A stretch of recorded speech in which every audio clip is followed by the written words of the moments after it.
Oke, selamat sore lagi teman-teman. Masuk ke konten saya berikutnya, yaitu saya akan masuk ke dalam satu konten yang sangat menarik, yang banyak juga ditanyakan, yaitu mengenai air. Berulang kali saya katakan kepada teman maupun kepada orang yang menghubungi saya bahwa kalau ditanya, saya mau pilih ikan tapi yang nggak cengeng dong, tolong pilihin yang nggak manja dong.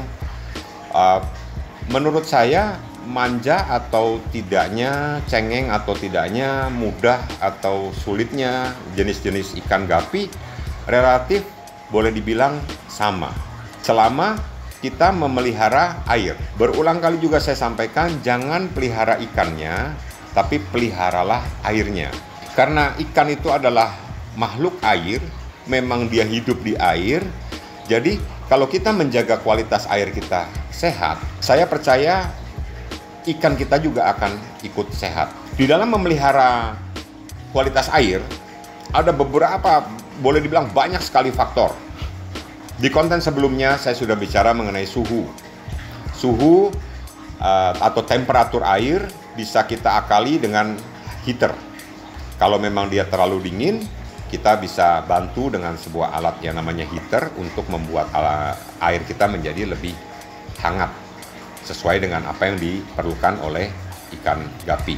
Tetapi apakah mutlak bahwa ikan gapi hanya hidup di derajat air tertentu? Tidak. Dia akan beradaptasi, dia akan mulai terbiasa dengan suhu di mana air kita ada, tetapi itu perlu waktu. Yang mutlak sekali dibutuhkan oleh ikan hias, dalam hal ini gapi, dan kebanyakan ikan hias lainnya, yaitu satu, pH. Di sini saya punya pH meter. pH ikan gapi yang ideal, yang boleh dibilang dibutuhkan oleh ikan gapi, dan saya rasa juga beberapa ikan hias lainnya, itu paling rendah di angka 6,8, pH 6,8. pH semakin rendah, itu berarti airnya bersifat asam. Dan semakin asam sifat air, semakin sulit untuk ikan ini beradaptasi. Itu yang menyambung ke konten sebelumnya, kenapa ikan saya tahu-tahu mati.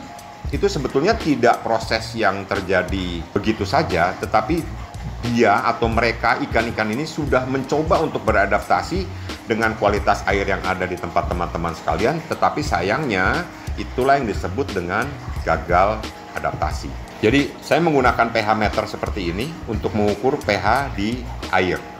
pH yang baik adalah 7 atau lebih. Dia bisa hidup di 6,8, tetapi sangat baik kalau bisa hidup di atas angka 7 sampai 7,5. Kemudian yang tidak kalah pentingnya lagi adalah alat kedua, yaitu TDS, Total Dissolved Solid, atau berapa banyak zat padat yang terlarut di dalam air. Semakin tinggi angkanya, semakin tidak sehat untuk ikan. Jadi range-nya adalah 200 sampai 400. Di angka 200 dan 400, ikan gapi kita masih dalam kondisi aman.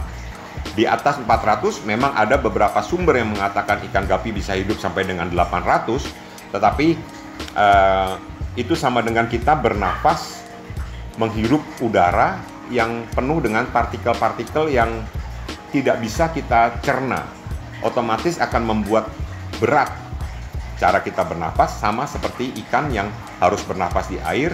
Ketika kandungan zat padat terlarutnya tinggi, otomatis dia akan agak kesulitan untuk bernafas. Setelah suhu atau temperatur, pH, dan TDS, yang di dalam manajemen air berikutnya itu boleh kita klasifikasikan sebagai kerusakan air. Di konten kemarin saya juga sudah jelaskan, kerusakan air ini bisa terjadi karena amonia. Penting sekali untuk menjaga amonia ini sampai dengan titik 0. Tidak ada amonia terlarut di dalam akuarium kita atau air kita. Memang tidak mudah karena dibutuhkan sekali lagi amonia tester, dan itu saya rasa cukup mahal ya, karena dia sifatnya kertas gitu untuk kita celupkan dalam air. Tetapi cara yang paling mudah untuk mencegah supaya kadar amonia di akuarium atau tank kita itu rendah adalah menjaga pakan yang tidak berlebihan sehingga akan terjadi tumpukan sisa pakan di dasar akuarium, itu akan menyebabkan amonia naik. Kedua adalah menjaga kebersihan akuarium kita dari kotoran ikan.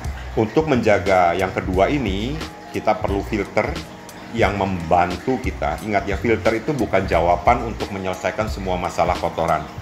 Tetap diperlukan yang namanya proses sifon atau penyedotan sisa kotoran di dalam akuarium. Kalau itu kita bisa jaga secara teratur, secara berkala, maka saya yakin kadar amonia itu akan turun dan ikan kita akan sehat. Saya rasa dari manajemen air kita bisa simpulkan menjaga kualitas air itu jauh lebih penting daripada menjaga ikannya itu sendiri. Selama air kita bisa jaga kebersihan dan kesehatannya, maka otomatis ikan kita akan lebih sehat dan bisa bertumbuh kembang dengan baik. Saya rasa cukup sekian manajemen air untuk kali ini. Kalau ada pertanyaan atau komen, silakan tuliskan di bawah untuk kita bisa membahas lebih jauh mengenai bagaimana menjaga kualitas air. Sekian dari saya, salam RGB.